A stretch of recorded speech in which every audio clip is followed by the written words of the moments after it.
খুবই জোগাড়ি জায়গা আমার কাছে মনে হচ্ছে, কারণ এই বন্দরের সাথে অনেক স্মৃতি জড়িত আছে।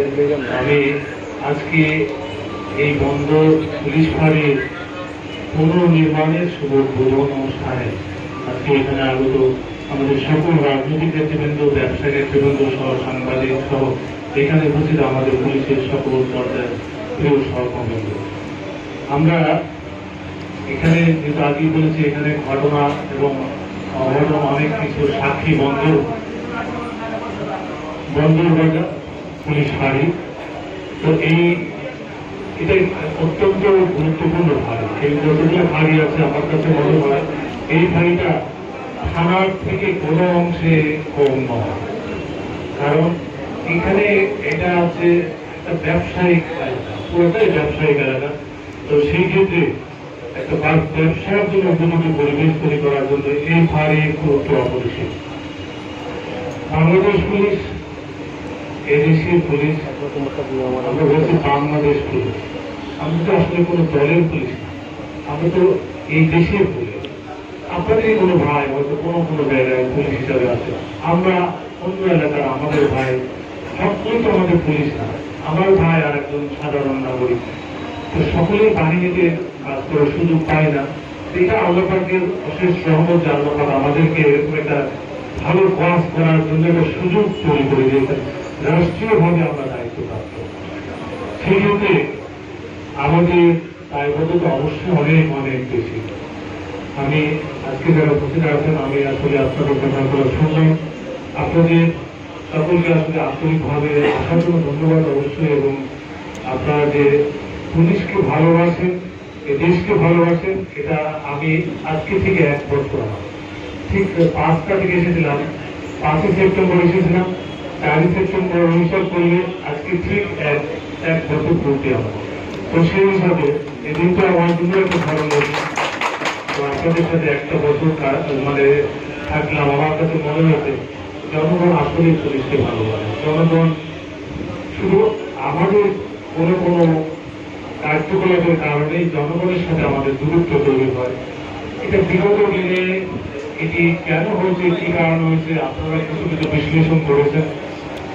তো সেই ক্ষেত্রে আমি বলবো শুধু পুলিশ নয়, বাংলাদেশের প্রত্যেকটা ডিপার্টমেন্টেরই কিন্তু একটা ধস নেমে গিয়েছে। আপনি সকল কিছু আসলে মাথা যদি ঠিক না থাকে, আমি অবশ্যই বলবো আমরা রাজনৈতিক সার্ভিস আমাদের লাগবে।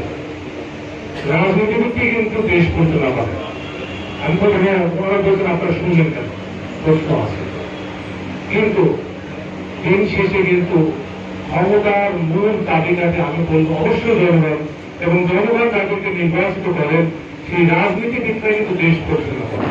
এখন সেই রাজনৈতিক অবশ্যই তারা চান, যারা সঠিক নির্বাচনের মধ্য দিয়ে যারা আসবেন তারা আসলে জনগণকে মূল্যায়ন করবে। আর যখন নির্বাচনের ব্যবস্থা থাকে না, তখন আসলে জনগণের মূল্যায়ন থাকে না, তখন কোনো না কোনো পেশি শক্তির উপর ভয় করে তখন সে তারা রাষ্ট্র পরিচালনা করে থাকে। তো সব বছর আপনারা জানেন এবং দেখেছেন কেন গায়ে কোনো মামলা হবে, যে ঘটনা ঘটেই না সেই ঘটনা তো মানুষ হতেই পারে না। এটা আমাদের কাছে একটা স্বাভাবিক চিন্তা চেতনা থেকে আমরা আসলে মানে আমার কাছে মনে অবিশ্বাস্য। কেন মানুষকে আমি অন্যায়ভাবে নিরীহ নির্দোষ মানুষকে আমি ধরে নিয়ে আসবো? আমি তো ধরবো অপরাধী, যারা সন্ত্রাসী অপরাধী, যারা সমাজের জন্য আইন শৃঙ্খলার বিঘ্নতা সৃষ্টি করে, তাদের ব্যাপারে অবশ্যই আমাদেরকে শক্তভাবে তাদের বিরুদ্ধে ঐক্যবদ্ধভাবে ব্যবস্থা নিতে হবে। কিন্তু সমাজের নিরীহ শান্তিপ্রিয় মানুষের পাশে আমাদের দাঁড়াতে হবে। আমরা জনগণের বন্ধু, আমরা যদি একটু সুনির্দিষ্ট করবো, আমরা শান্তিপ্রিয় জনগণের বন্ধু। আমরা অবশ্যই যারা অপরাধী তাদের ক্ষেত্রে আমরা শত্রু। আমাদের আসলে এই জায়গাটা আমাদের অনেক দূরত্ব তৈরি হয়ে গেছে। আমি মনে করি জনগণের সাথে পুলিশের দূরত্ব যখনই বেড়ে যাবে, তখন কিন্তু ওই পুলিশ সফলভাবে কাজ করতে পারবে না। এটা কেন বেড়ে গেছে? এটা অবশ্যই আমাদের কিছু অতি উৎসাহী সকলেই না, পুরা বাহিনী আসলে সকলে, কিন্তু আমরা যে বাহিনীতে ছিলাম, আমরা যখন ওইভাবে আমাদের যদিও তখন আসলে এইরকম দায়িত্ব আমরা ছিলাম না, আমাদের কিছুটা এমন জায়গায় যেখানে ছিলাম সেখানে আসলে কিছু করারও নাই, কিন্তু সরকারি কর্মকর্তাদের আসলে অনেক কিছু বলার লিমিটেশনও রয়ে গেছে, আমরা বলতেও পারি না, আমাদের কিছু কোড অফ কন্ডাক্ট আছে। তো তারপরেও আমরা যেটা দেখেছি, আমরা নিজেরাও কিন্তু এটা আমরা বলেছি যে এটা তো হতে পারে না। দেখা মাত্র মানুষের প্রতি আমরা অবিচার করতে পারি না, আমরা গুলি করতে পারি না। আমাদের কাজ হচ্ছে মানুষকে রক্ষা করা, মানুষের যান মালের নিরাপত্তা দেওয়া। এবং সেটার জন্য তো আমাদেরকে এভাবে আপনাদের ট্যাক্সের পয়সায় আমাদের বেতন হয়, এটা আমরা জানি। কিন্তু আমরা এটা কখনো যেন ভুলে না যাই, সেই জন্যই আমাদের নবাগত যিনি আইসি হলেন তার কমিটমেন্ট আমরা জানতেছিলাম, ফার্স্ট কাজটা সেই করবে যাতে করে এই এলাকার একটা মাদক মুক্ত, সন্ত্রাস মুক্ত, নিরাপদ বন্দর এলাকা সহ পুরা এলাকাটাই যেন আমরা চাই প্রত্যেকেই যার যার অবস্থান থেকে দায়িত্ব পালন করে, তাহলে কিন্তু এটা সহজ হবে। হ্যাঁ, এখানে একটা ফুটপাতের সমস্যা আছে, এটা এই সমস্যাটা কিছুটা হলেও এই জায়গাটা আমার মনে হয় শুধু এককভাবে পুলিশ, সিটি কর্পোরেশনের উপরে আমরা একসাথে যদি আপনারা ব্যবসায়ী সমিতির নেতৃবৃন্দ, রাজনৈতিক নেতৃবৃন্দ, পুলিশ, সিটি কর্পোরেশন এই সম্মিলিত ভাবে যদি আমার মনে হয় একটা তদারকি কমিটি গঠন করা যায়, তাহলে তার কাজটা কিন্তু সহজ হবে। এটা আমার পরামর্শ। তাহলে সেক্ষেত্রে আপনাদের তরফ থেকে কিছু নাম দেন, রাজনৈতিক নেতৃবৃন্দ, বিএনপি, জামায়াত এবং যারা এনসিপি বা অন্যান্য যারা নেতৃবৃন্দ আছেন, তাদেরও এই এলাকায় যারা নেতৃত্ব দান করেন তাদের কিছু নাম দিয়ে আমরা যদি পুলিশের এখানে সাথে থেকে সিটি কর্পোরেশন একসাথে যদি আমরা কাজটা করি, তাহলে কিন্তু এইখানে সবাই দেখবে অলমোস্ট এটা একটা কমিউনিটি পুলিশিং কনসেপ্টের কথা আমি বলছি। এই কমিউনিটি এনগেজমেন্টের সাথে যদি আমরা সম্মিলিতভাবে থাকি, তাহলে কাজটা কিন্তু সহজ হবে। আদারওয়াইজ শুধুমাত্র ওই এক আইসির উপরে দায়িত্ব দিলে এটা কিন্তু কাজটা সহজ হবে না। তখন বলবে এরা মানবিক, এরা দিন মজুর, এরা এইভাবে খেতে খাওয়া মানুষ, কেন আপনি তার ভ্যান গাড়ির উপরে এইভাবে একটা জোর আবার এসে তখন এইটা একটা মানববন্ধন তৈরি করবে, প্রতিবাদ তৈরি করবে। এখন কাজ করতে গেলে ঢুকে আবার না করলেও ঢুকে, তাই তো সেটার জন্য একটা বেশ সলিউশন আছে আমার কাছে মনে হচ্ছে। এটা আমার বিশ্বাস আজকে যেহেতু আপনারা এটা চান, আমরাও চাই এটা মানুষের স্বাভাবিক মানুষের চলাচলের জন্য উপযুক্ত হোক। সেটার জন্য যেখানে যারা অবশ্যই দিন মজুর, যারা অসহায় মানুষ, তারা সেইখানে তাদের যে সমস্ত ছোটখাটো পুঁজি নিয়ে ব্যবসা করুক, তাদের ক্ষেত্রে এখানে সিটি কর্পোরেশনের পিছনে কিন্তু একটা সুন্দর জায়গা আছে, সেটাকে একটা শেড করে দিয়ে ভবিষ্যতে আমার মনে হয় আরো মনোরম পরিবেশ করে দিলে তাহলে তারাও কিন্তু ওই জায়গায় যেত। কিন্তু ওই জায়গায় মানে বিক্রি হয় না বলে তারা কিন্তু এইখানে চলে আসে, এবং ফলে এইখানে মানুষের যাতায়াতের অসুবিধা হয়। এবং আমি মনে করি এখানে একটা পরিবেশটার কারোর জন্য মনে হয় যে এই পরিবেশটা সুস্থ একটা স্বাভাবিক পরিবেশ অবস্থা।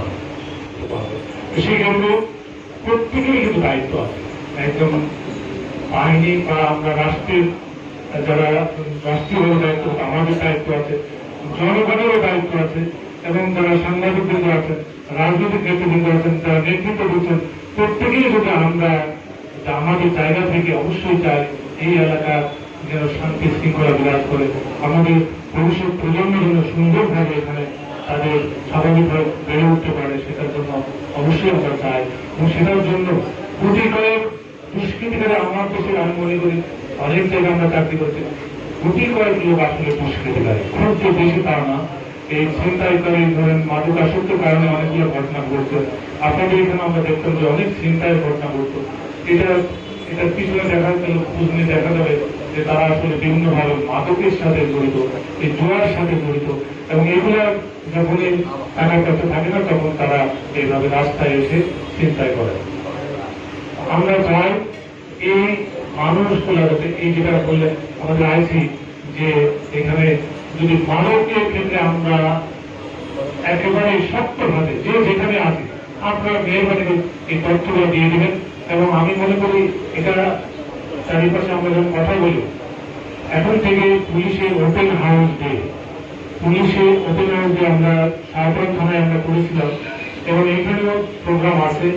প্রত্যেকটা থানায় ওপেন হাউস ডেতে আপনারা জানেন সঠিক এবং সত্য তথ্য দিয়ে, যে তথ্যটা প্রকাশ্য বলে মনে করতে পারেন যে এটা কারোর সমস্যা হতে পারে, আমরা বলবো যে এখন কিন্তু আপনারা হোয়াটসঅ্যাপে সঠিক তথ্য দিয়ে কারো ব্যক্তিগত আকর্ষিত না, সঠিক তথ্য দিয়ে তথ্যটা যদি সঠিক আমার মনে আমাদের আইন শৃঙ্খলা বাহিনী যারা আছেন তারা অবশ্যই এটার ক্ষেত্রে যাচাই করে তাদের বিরুদ্ধে যদি তড়িৎ ব্যবস্থা আমরা নিতে পারি তাহলে আমার মনে হয় অবশ্যই সেইখানে অপরাধীরা মাথা খারাপ উঠতে পারবে না।